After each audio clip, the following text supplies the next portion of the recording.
So the next topic of neural examination will be the motor examination. The motor examination. Okay, motor examination.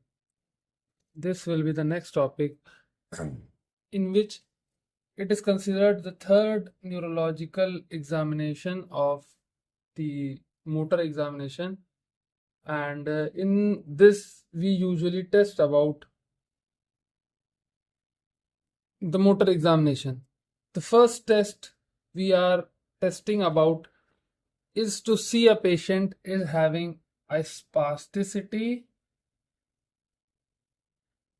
and second will be rigidity. So considering these two condition of the patient, हम लोग को ये देखना पड़ेगा कि patient में spasticity है कि रिजिडिटी है। एक ये चीज हमेशा ध्यान रखना कि स्पास्टिसिटी जब भी होती है किसी भी पेशेंट को, तो ये हमेशा जो होती है वेलोसिटी डिपेंडेंट होती है। वेलोसिटी डिपेंडेंट होती है। वेलोसिटी डिपेंडेंट का मतलब क्या है? कोई भी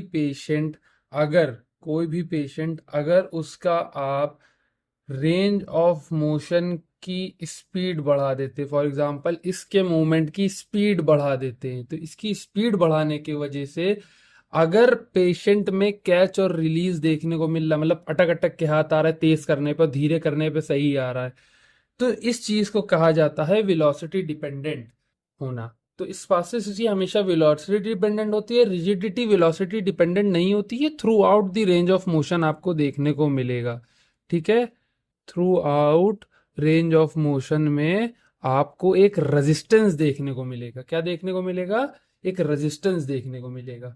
तो इसमें ये होता है कि रेंज ऑफ मोशन में अगर हम स्पीड बढ़ा दें, रेंज ऑफ मोशन की स्पीड बढ़ा दें, तो हमको रेजिस्टेंस ज्यादा देखने को मिलेगा, और इसमें क्या हो जाएगा? रेजिस्टेंस कांस्टेंट हो जाएगा। ठीक है, रेजिस्टेंस कांस्टेंट हो जाएगा। तो ये दो डिफरेंसेस हैं सबसे बड़े स्पास्टिसिटी और रिजिडिटी के। सो अब इसके आगे जो है स्पास्टिसिटी और रिजिडिटी की हमने यहाँ तक बात कर लिया है, तो आप समझ ही गए कि स्पास्टिसिटी में क्या होता है और रिजिडिटी में क्या होता है। तो आपको ये एक चीज और ध्यान में रखनी है कि स्पास्टिसिटी मेजॉरिटी उन पेशेंट में दिखता है जिनको अपर मोटर न्यूरॉन में लीजन होता है। अपर मोटर न्यूरॉन में जिन्हें लीजन होगा उनमें आपको स्पास्टिसिटी देखने केसेस ज़्यादा मिल जाएंगे। ठीक है, वेयर एज जहाँ हम बात करें रिजिडिटी की, तो रिजिडिटी कोई ऐसा वो सिंपल वो नहीं ना कि किसी एक पेशेंट में देखने को मिल रहा तो किसी में नहीं देखने को मिल रहा, पर एक कंडीशन कह सकते हैं जैसे कि हमको रिजिडिटी मेजॉरिटी पार्किंसंस में देखने को मिलती है। ठीक है, पार्किंसंस में हम देख सकते हैं रिजिडिटी को। ठीक है, तो ये दो पॉइंट आपको समझ में आ रहे हैं। अपर मोटर न्यूरॉन लीजन में स्पास्टिसिटी दिखेगी और रिजिडिटी दिखेगी पार्किंसन में। ठीक है, अब हम बात करते हैं जो बेसिक बात होती है इसमें कि इसमें कुछ फेनोमेनाज आते हैं, जैसे कि एक फेनोमेना होता है जिसे कहते हैं क्लैस्प नाइफ फेनोमेना। ठीक है, क्लैस्प नाइफ फिनोमेना ये कहता है कि कोई भी ऐसा मूवमेंट आप करा रहे हैं, कोई भी मूवमेंट जिसमें कि फॉर एग्जांपल आपने वो मूवमेंट कराया, उस मूवमेंट कराने के बाद आपको इनिशियल में रेजिस्टेंस दिखी, और उसके बाद ही इनिशियल में रेजिस्टेंस दिखने के बाद ही आपको रिलीज भी देखने को मिल गया। उसके बाद वो उसने रेजिस्टेंस दिखाया नहीं। इस फेनोमेना को क्या कहते हैं? क्लैप्स नाइफ फेनोमेना कहेंगे। ठीक है, इसमें मूवमेंट कराया जाएगा, इनिशियल रेजिस्टेंस दिखेगी, इनिशियल रेजिस्टेंस के बाद रिलीज हो जाएगा। ये फेनोमेना मेजॉरिटी किस केसेस में देखा जाता है? स्ट्रोक में देखा जाता है। ठीक है, स्पाइनल कॉर्ड इंजरी में देखा जाएगा, और किस में देखा जाएगा? UMNL में, अपर मोटर न्यूरॉन लीजन में।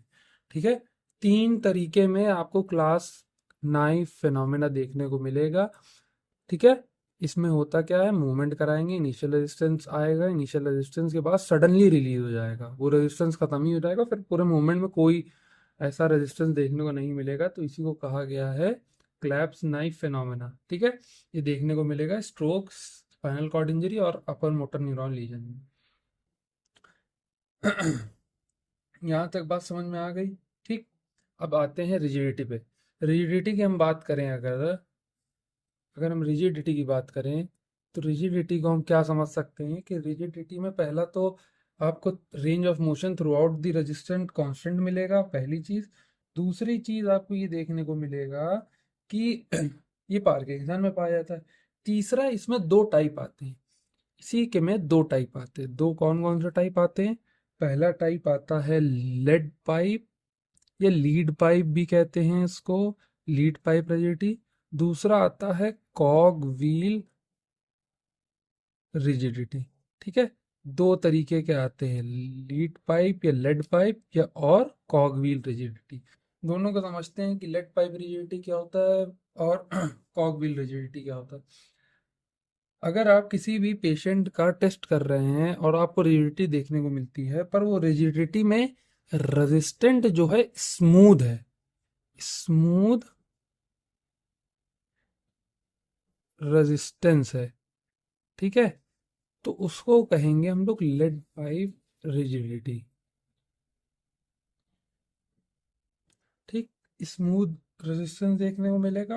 अब आते हैं हम सेकंड पे, कॉगव्हील रिजिडिटी। कॉगव्हील रिजिडिटी में आपको क्या देखने को मिलेगा कि रेजिस्टेंस स्मूथ नहीं है, पर रेजिस्टेंस बहुत जर्की है, जर्क मारता हुआ रेजिस्टेंस है।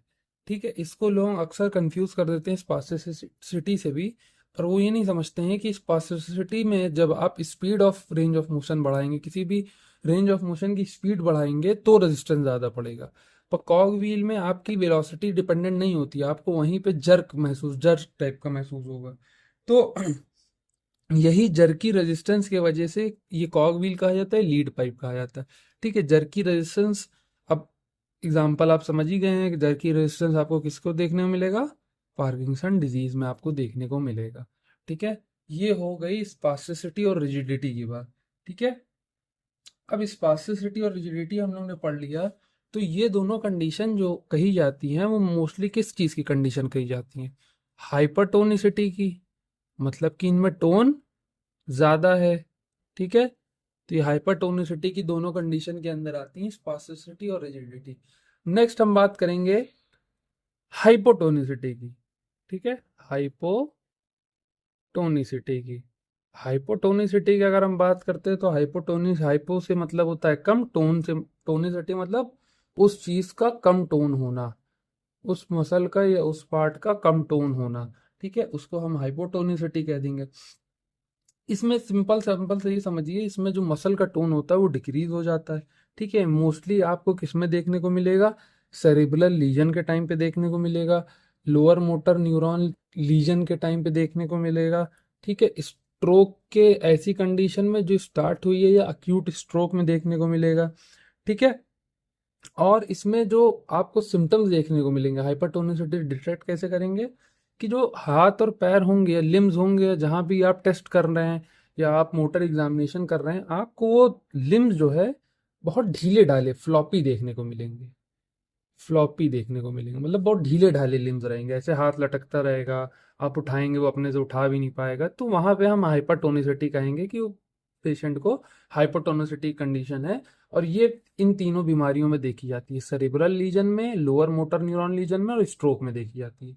ठीक है, ये हो गया हमारा हाइपरटोनिसिटी, ये हो गया हाइपोटोनिसिटी। हाइपर में 2 आते हैं, स्पास्टिसिटी और रिजिडिटी, और हाइपो में कंडीशन यही है। और बस सिम्टम्स हमको पता करने हैं कि सिम्टम्स अगर उसके हाइपो वाले हैं तो उसकी कौन सा डायग्नोसिस हम बना सकते हैं। तो हम ये समझेंगे कि पहला तो सेरिब्रल लीजन है, दूसरा लोअर मोटर न्यूरॉन का लीजन है, या तो उसको स्ट्रोक है। ठीक है, अब मूव करते हैं नेक्स्ट पे। नेक्स्ट जो आता है मोटरी एग्जामिनेशन में, वो आता है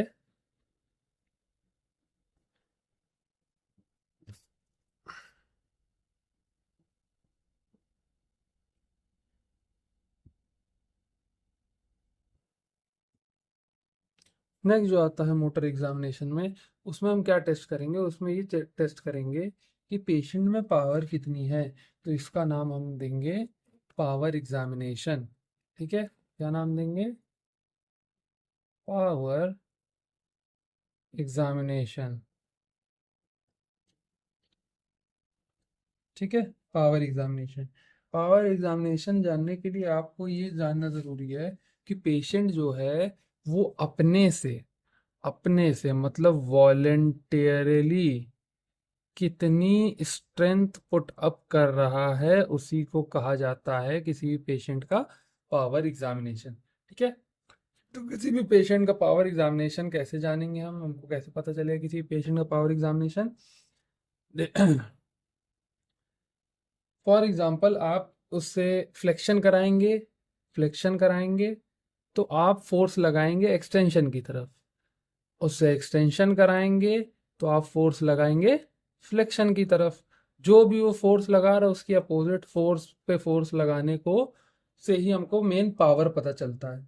अब फॉर एग्जांपल आप सब तरीके के अलग अलग पावर होती है, और सब मतलब पावर का जांचने की सबसे अच्छी चीज, पहली बात तो ये समझिए कि आपको ये देखने को मिलेगा पावर किसी भी चीज का नापने के लिए। आप फॉर एग्जांपल अपर लिम उठाइए, अपर लिम आपने उठाया, अपर लिम में आप ये जानिए कि पावर हम कहाँ कहाँ और कैसे कैसे नापेंगे। अपर लिम में पावर नापने के लिए आपको क्या क्या जानना पड़ेगा? आपको ये जानना पड़ेगा कि शोल्डर का अबडक्शन हम कराएंगे तो आप अडक्शन में पावर लगाएंगे। ठीक है, आपने अबडक्शन का, पेशेंट ने अबडक्शन करा, आपने अडक्शन किया। ठीक है, तो ऐसे पावर हमको पता चल जाएगी। दूसरा क्या कह सकते हैं, एल्बो में हमने क्या कराया, फ्लेक्शन कराया, तो पेशेंट ने फ्लेक्शन किया तो आपने एक्सटेंशन में पावर लगा दिया। ठीक है, वैसे पता चल गया। तीसरा क्या करा सकते हैं, एंकल का करा सकते, मतलब रिस्ट का करा सकते हैं। एंकल तो लोअर लिम में आ जाएगा, तो हम क्या करा सकते हैं, रिस्ट का करा सकते हैं। रिस्ट का हमने उससे कहा कि भैया एक्सटेंशन या फ्लेक्शन करो, तो उसने फ्लेक्शन या एक्सटेंशन किया, उसके अपोजिट में हमने पावर लगाया एक्सटेंशन की, तो ये हमको पता चल गया। तो ये हमको जानना जरूरी है कि अपर लिम में किन किन जगहों पे होता है और लोअर लिम में कहाँ कहाँ होता है। अब रही बात लोअर लिम की, तो लोअर लिम में कहाँ कहाँ होता है? लोअर लिम में देखो, लोअर लिम में पहला तो हिप पे होगा। ठीक है, पहला हिप पे होगा। हिप आप फ्लेक्शन कराएंगे पेशेंट से और आप एक्सटेंशन में पावर लगाएंगे। ठीक, आपने एक्सटेंशन में पावर लगाया। सेकंड पे नी कराएंगे एक्सटेंशन, और आप फ्लेक्शन में पावर लगा देंगे। ठीक है, थर्ड आप कराएंगे एंकल का। अब एंकल में दो मूवमेंट होता है, पहला प्लांटर फ्लेक्शन, दूसरा डॉर्सी फ्लेक्शन। तो इसमें आप डॉर्सी फ्लेक्शन कराएंगे और अपना आप पावर कहाँ लगाएंगे, प्लांटर फ्लेक्शन में। ठीक है, प्लांटर फ्लेक्शन में। तो ये दो कंडीशन हो गई हैं। ठीक, लोअर लिम की और अपर लिम की। तो जैसा कि समझ सकते हैं कि पावर एग्जामिनेशन ऐसे होता है। अब पावर एग्जामिनेशन के अब आपने पावर तो एग्जामिन कर ली, अब आपको ये जानना जरूरी है कि पावर का ग्रेड क्या है। फॉर एग्जांपल इसको नापने के लिए कुछ होगा ना। फॉर एग्जांपल आपने किसी पेशेंट से कहा कि मुझे तुम्हें पावर का एग्जामिनेशन करना है, तो पावर के कुछ ग्रेड्स आते हैं। फॉर एग्जांपल अब सिंपल सा टेस्ट ये समझिए कि किसी भी पेशेंट में आपको ग्रेडिंग करने के लिए आपको कुछ चीज़ें पता होनी चाहिए। जैसे कुछ चीज़ें क्या होती हैं, फॉर एग्जांपल, अब फॉर एग्जांपल आप समझिए पावर आप कैसे नापेंगे। देखिए, पावर नापने के तरीकों को कंफ्यूज करा गया है, तो आप सिंपल सॉर्टेड में ये समझिए, किसी भी चीज़ की आपको पावर नापनी है फॉर एग्जांपल, तो आपको ये समझना पड़ेगा कि आप पावर नापेंगे कैसे। तो जो टेक्निक हम लोग यूज़ करते हैं पावर नापने के लिए, उसका नाम होता है MMT। ठीक, मैनुअल मसल टेस्टिंग। आधे लोगों को यही कंफ्यूजन रहती है कि MMT मतलब, MMT में अगर जैसे एग्जामिनर भी आपसे पूछता है, क्वेश्चन में आता है, या कोई भी जनरल आदमी पूछता है MMT ग्रेड बनाओ, तो MMT के कोई ग्रेड नहीं होते। पहली बात तो MMT एक टेस्ट होता है। ठीक है, ग्रेड किसके होते हैं? MMT एमएमटी के ग्रेड नहीं होते, एमआरसी ग्रेड होते हैं, एमआरसी ग्रेड होते हैं। एमआरसी का फुल फॉर्म क्या है? एमआरसी का ये फुल फॉर्म है कि इसको कहा जाता है मेडिकल रिसर्च काउंसिल। ठीक है, ये ग्रेडिंग होती है, ये ग्रेड होता है, ग्रेड ये होता है, ना कि ये। ठीक है, तो ग्रेड ये होता है। तो हम लोग एमएमटी टेस्ट जो करते हैं उस पे ग्रेड उठाते हैं एमआरसी ग्रेड। तो एमआरसी ग्रेड आपको समझना जरूरी है। आपने ऑलरेडी वैसे सुना होगा क्या क्या होता है। फॉर एग्जांपल इसमें बेसिकली 6 चीजें होती हैं, 6 नंबरिंग होती है। 0 होता है, 1 होता है, 2, 3, 4, 5। ठीक, 6 हो गए, 6 चीजें होती हैं। अब हर चीज का कोई ना कोई मतलब होता है। ठीक है, फॉर एग्जाम्पल आपको इस ग्रेड में डालने के लिए आप अगर एमएमटी करेंगे, किसी पेशेंट एमएमटी करेंगे, तो आप एमआरसी के कौन से ग्रेड में डालें, मेडिकल रिसर्च काउंसिल के कौन से ग्रेड में डालेंगे। ग्रेडिंग सिस्टम एमआरसी का है, एमएमटी से भी एक टेस्ट हम परफॉर्म कर रहे हैं। ठीक है, फॉर एग्जाम्पल अगर हम 0 में डालते हैं तो हमको ये पता चलेगा कि उस पेशेंट में नो कॉन्ट्रैक्शन देखी गई है।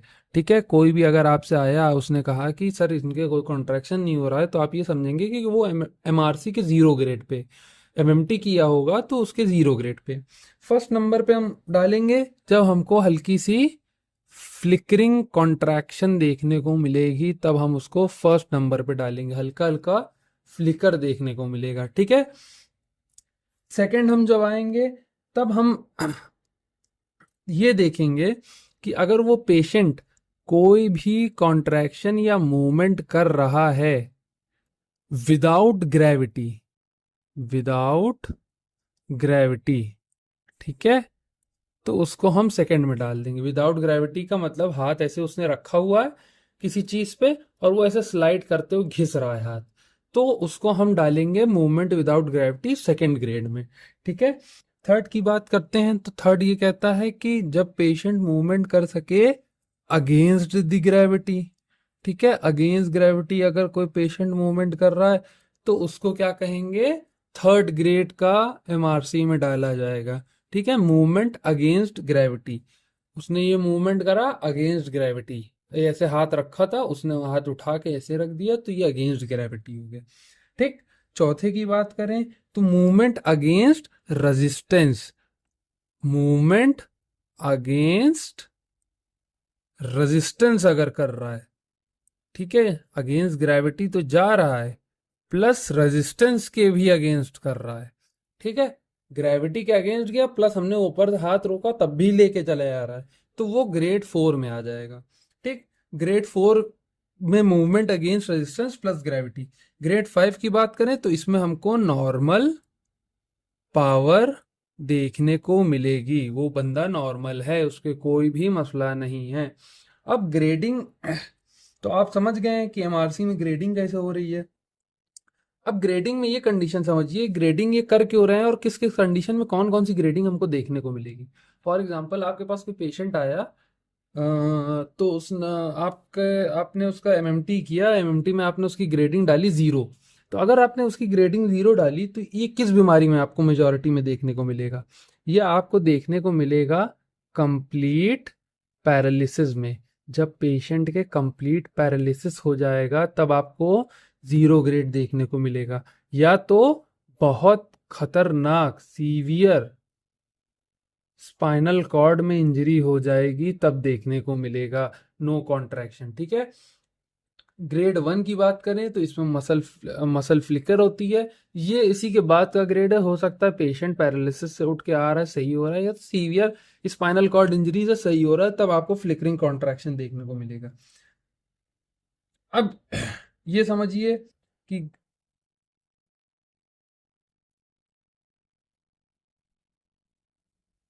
अब आप ये सब कंडीशन समझ गए हैं, तो एमएमटी में जैसे कि मैंने बताया कि एमआरसी यूज होती है, वैसे कैंडल स्केल भी यूज होती है।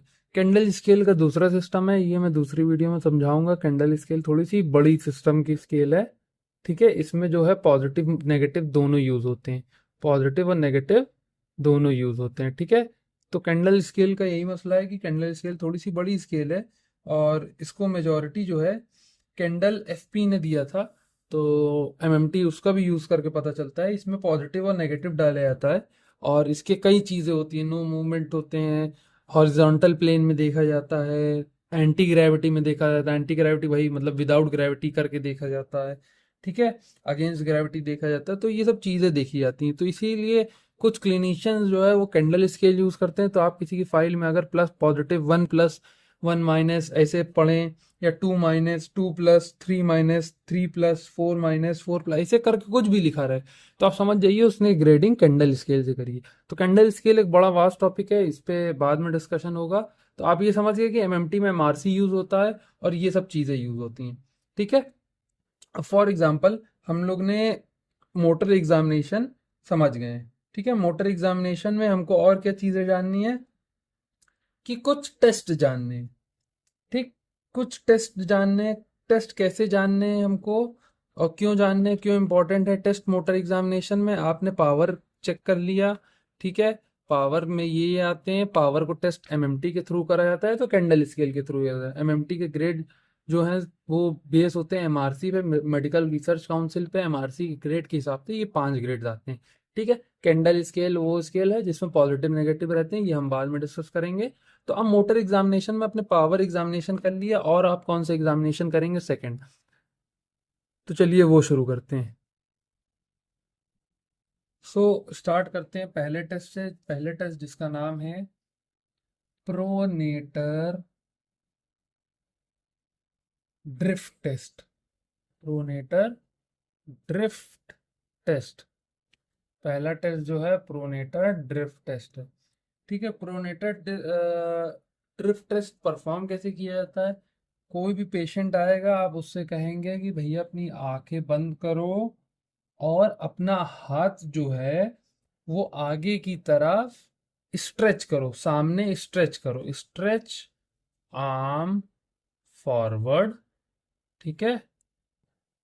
स्ट्रेच आर्म फॉरवर्ड करवाएंगे उससे, और पाम अपवर्ड्स कराएंगे। पाम अपवर्ड्स, ये ऐसे, ये ऐसे ऐसे करो, ठीक है, सामने रख के। तो पाम अपवर्ड्स कराएंगे, ठीक। ये कराने के बाद हमको इसमें क्या देखने को मिलेगा कि अफेक्टेड आर्म जो है, दोनों हाथों में से कोई भी एक अफेक्टेड आर्म जो है वो, जो अगर ये पॉजिटिव आता है तो वो जो आर्म जो है अपने आप प्रोनेट कर जाएगा, अपने आप प्रोनेट करने लगेगा, या तो नीचे की तरफ जाने लगेगा, डाउनवर्ड जाने लगेगा, ठीक है। डाउनवर्ड जाने लगेगा। फॉर एग्जाम्पल ये हाथ हमने किसी से सीधा करवाया, तो या तो वो उसका हाथ ऐसे ऐसे आने लगेगा, या तो नीचे गिरने लगेगा अपने आप। तो इसे कहते हैं प्रोनेटर ड्रिफ्ट टेस्ट। ये भी मेजॉरिटी वही पावर टेस्टिंग की तरह है। और इसमें पेशेंट को जब ये पॉजिटिव आता है तो आप देखेंगे कि उसका हाथ प्रोनेट होने लगेगा और डाउनवर्ड जाने लगेगा। तो इसमें आपको मेजॉरिटी इनकी ये सब किस पेशेंट में देखा जाता है। मेजॉरिटी उन पेशेंट में देखा जाता है जिनको स्ट्रोक की कंडीशन हो और यूएमएनएल हो, अपर मोटर न्यूरॉन लीजन हो। उन कंडीशन में प्रोनेटर ड्रिफ्ट टेस्ट पॉजिटिव आएगा आपके, ठीक है। सेकेंड टेस्ट की बात करें, तो सेकेंड टेस्ट है हमारा bad test. Bad test, BARRE test. Bad test होता है सेकंड टेस्ट। बैड टेस्ट का पर्पस क्या होता है, ये आपको लोअर लिम्ब की वीकनेस नापने देता है, ठीक है। इससे आप लोअर लिम्ब की लोअर लिम्ब की वीकनेस मेजर करते हैं, लोअर लिम्ब की वीकनेस मेजर करते हैं, ठीक है, मेजर करते हैं। लोअर लिम्ब की वीकनेस आप इससे मेजर करेंगे, पहली चीज। अब इसको परफॉर्म किया कैसे जाता है। परफॉर्म करने के लिए आप पेशेंट से कहेंगे कि भैया तुम जो है प्रोन में लेटो, ठीक है। प्रोन में रहो, ठीक। प्रोन में रहने के बाद अपनी नी को जो है फ्लेक्स करो 90 डिग्री। नी को फ्लेक्स करा 90 डिग्री, ठीक। अगर उसका पैर खुद से नीचे जा रहा है, अगर फॉल कर रहा है डाउनवर्ड्स अपने से, पैर उठाया हुआ, तो ये टेस्ट पॉजिटिव आ जाएगा और पता चल जाएगा कि पेशेंट में पावर की कमी है। ये जब देखा जाता है जब किसी पेशेंट में जो है हल्की फुल्की मतलब माइल्ड पिरामिडल वीकनेस हो, पिरामिडल वीकनेस हो, तब देखा जाता है। ठीक है, ये टेस्ट को आगे और लंबे से पढ़ेंगे और पिरामिडल और एक्स्ट्रा पिरामिडल दोनों चीज़ों का मतलब समझेंगे हम। तो ये बात समझ में आ गई कि बैड टेस्ट में क्या होता है, प्रोनेटर ड्रिफ्ट टेस्ट में क्या होता है। ठीक है, अब तीसरे टेस्ट पे आते हैं। तीसरे टेस्ट का नाम जो है, ठीक, तीसरा टेस्ट जो है वो गोवस साइन है।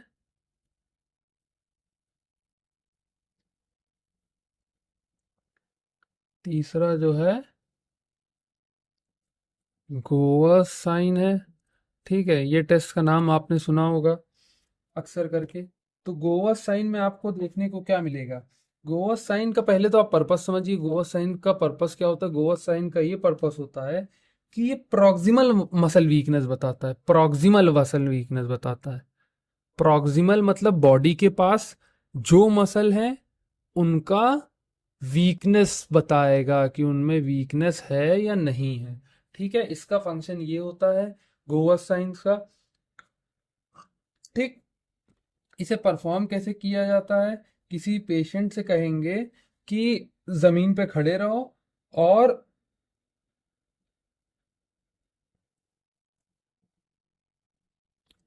किसी पेशेंट से हम ये कहेंगे कि जमीन पे बैठो पहले और फिर खड़े हो।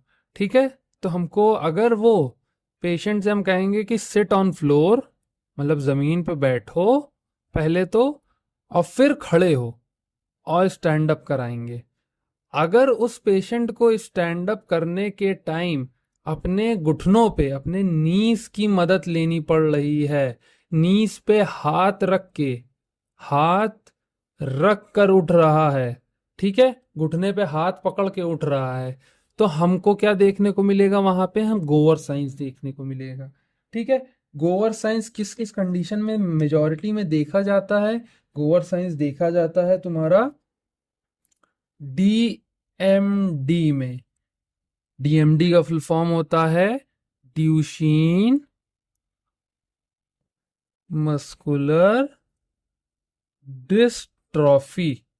ठीक है, डिस्ट्रॉफी। डीएमडी की कंडीशन में आपको गोवर साइंस पॉजिटिव मिलेगा। आप पेशेंट से क्या कहेंगे, पहला देखिए ये समझिए कि ये टेस्ट होता है प्रॉक्सिमल मसल वीकनेस नापने के लिए। प्रॉक्सिमल समझ गए, जो बॉडी से अवे हैं, दूर की मसल है, उनकी वीकनेस नापने के लिए होता है। पेशेंट को हम कहेंगे कि जमीन पे बैठो फिर खड़े हो, तो अगर वो खुद से खड़ा नहीं हो पा रहा है और अपने घुटने पे ऐसे हाथ रख रहा है दोनों और तब खड़ा हो पा रहा है, नीज पे हाथ रख के खड़ा हो रहा है, तो उसको हम ये समझेंगे कि गोवर साइंस पॉजिटिव है। ये मेजॉरिटी डीएमडी में देखा जाता है या तो प्रॉक्सिमल मायोपैथी में देखा जाता है, प्रॉक्सिमल मायोपैथी में देखा जाता है। ठीक है, दो कंडीशन में ये देखा जाएगा, डीएमडी में और प्रॉक्सिमल मायोपैथी में। ठीक, ये था in total motor examination. Motor examination कितने टाइप के होते हैं, कितने तरीके के होते हैं,